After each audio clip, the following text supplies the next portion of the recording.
I turn around and give him credit. JJ here, interesting point, because I didn't look at this in this way, but I guess off the back of Yamal's success and the success of a lot of young players nowadays, JJ's asking, do we already have ESR's successor in Nwaneri? And also, what's up with Jesus? Is he fit now? All right, let's just talk that first sentence first. ESR's successor potentially Nwaneri now 17, if I'm not off the top of my head. Is he 17? 17. Yeah. I don't think he's I think he's going to be a forward. I know he's played midfield. He's played in midfield 3. He's played 10. But just the bits we have watched, he looks made for the front 3. Whether that's a false 9, whether that's off the right. Obviously, he's left-footed. A lot of the goals he scored for the England youth sides, very much getting on his left foot and, getting really good strikes at goal. What do we keep saying? We need players that can produce moments, a little bit of magic from outside the penalty area. He seems to do that at the level he is playing at.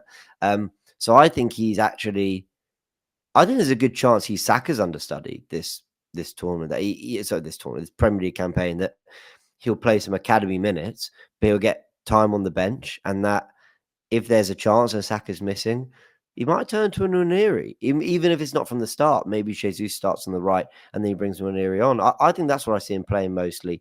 But I'm no expert on the player. From the bits of research I've done, I did do a video on him. I think he's suited to that front 3. Smith Rowe was always a central/left player. Who knows? Players these days play so many positions. Yeah, he had that. Yeah, he's 17 with Lewis Skelly the same. But you know what it is? Actually, look, this comment here is perfect. Terry says Yamal was 16 and starting for Spain. We can't do this, or people can't do this now. That's an anomaly. People can't use that as the new metric. And let's say something's going wrong for us in the 82nd minute of a game, and there's a pile on Arteta because he doesn't bring Nwaneri on, and because Yamal's doing that. Listen, Messi didn't do what Yamal's doing now at this age. This is an anomaly, so we cannot use this and say every young. We've already got a pretty young team at Arsenal, so I want to see more Nwaneri. The way football's gone, it's all about young players now, more than ever, and he looks like a quality young player. I've heard more than I've seen about him, but the hype around him seems real enough.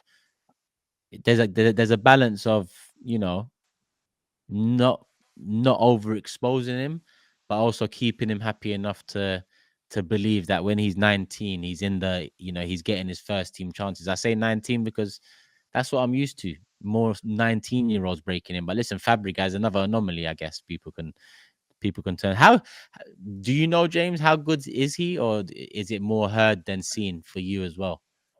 A bit more heard than seen, but I try to sort of watch comps, and whenever we have seen him come on, whether it be 20 minutes or 10 minutes against West Ham, however long it was, the odd pre-season match, like, he does look very good. He looks totally comfortable. He looks very mature as well. But again, it's based on so little. Like I said, I've watched quite a lot of footage of him in the academy and in the England youth teams. But and yeah, he looks a terrific player, but it doesn't always translate. I think this is going to be a really interesting couple years for Arteta and Nwaneri, because Arteta has been criticised for his use of youth players, maybe underutilizing, maybe not giving them enough of a chance. And I'm really interested to see what he does with Nwaneri, because if he does start to give him minutes in this season coming, where I think he turns 18 in March, so he's got basically most of the campaign as a 17-year-old. If he does use him at all, it is a little bit of a statement from Arteta, which is like, I am willing to play players, but I've got to believe they're good enough. So you guys were worried I wasn't playing these 18, 19, 20-year-olds before, but I wasn't because I didn't believe in them. But I'm playing this 17-year-old because I believe he is.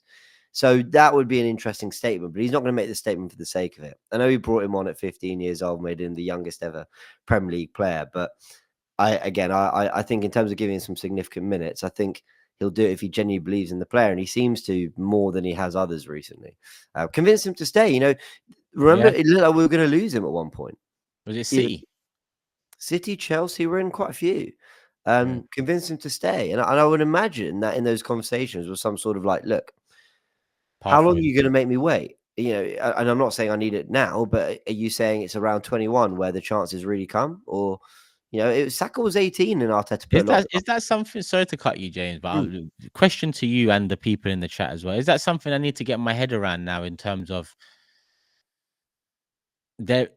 I won't call it entitlement, but there is going to be more requests even after the Yamal thing. Even though I'm saying we can't, use him as the metric, but because for example, this what's his name, Martin, the Oh, kid banging in goals. Chido Obi Martin. Yeah, like when I heard that we might not be able to keep him, my first thing is fuck it. Like, what's this teenager on? Like, what's the pressure? Like, what's the pressure? Impatience? Like, that's my initial thing, because I grew up in an era where it wasn't often you leaned on young players, and young players found it very difficult to break through because teams were built around experienced players, and the young players were maybe the sprinkles on the team more so than now, which is teams are built around a young core.